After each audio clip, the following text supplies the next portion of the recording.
Today's show is brought to you by Hawaii Catholic Schools, now accepting future innovators, creators, and thought leaders.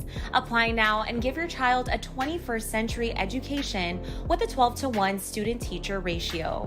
In-person learning available at any one of our 27 schools across the state. Visit CatholicSchoolsHawaii.org.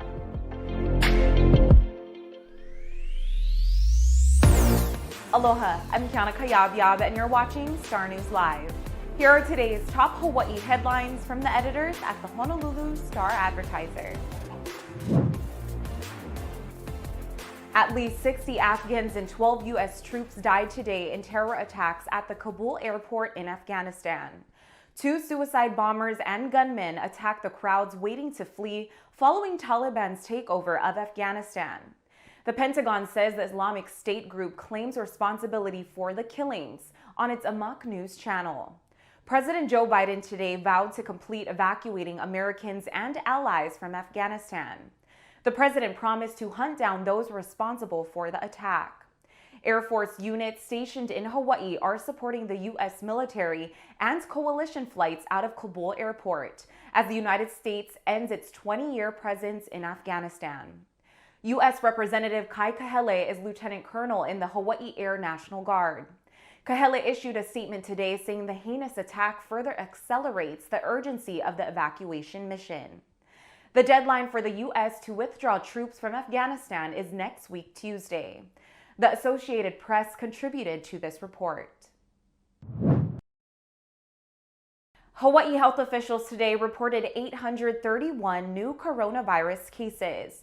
No new deaths were reported today, and so far 573 people have died statewide. The state's total number of cases since the start of the pandemic now stands at 58,578.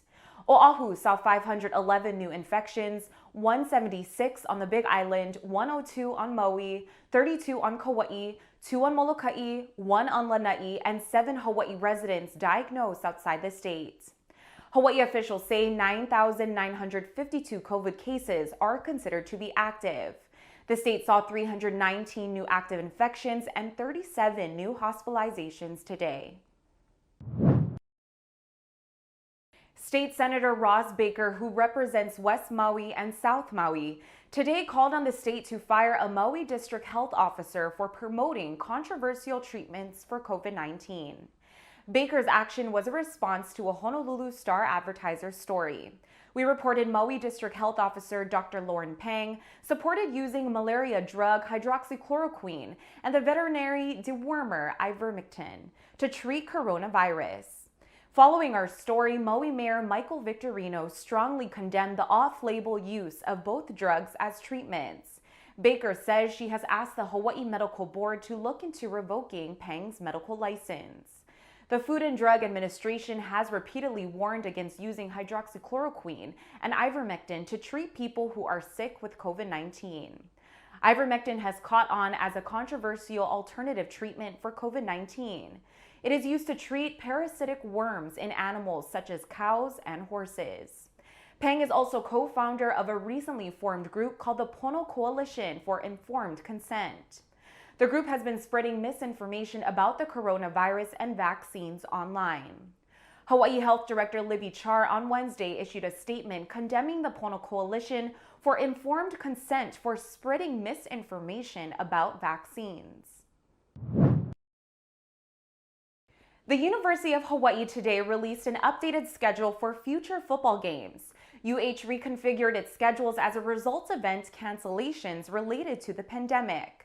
The University of Hawaii and UCLA football teams will be familiar foes following Saturday's 2021 season opener at the Rose Bowl in Pasadena, California.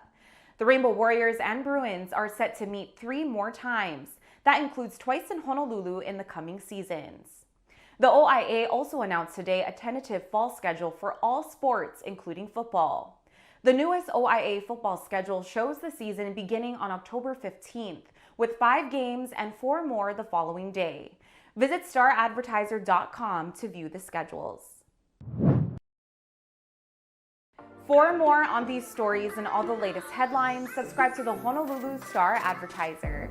Visit Hawaii's top source for breaking news online at staradvertiser.com and download the Star Advertiser mobile app. Mahalo, have a great day, and we'll see you back here tomorrow. Go to CatholicSchoolsHawaii.org today for more information on our 27 schools statewide. We accept applications and enroll students year-round.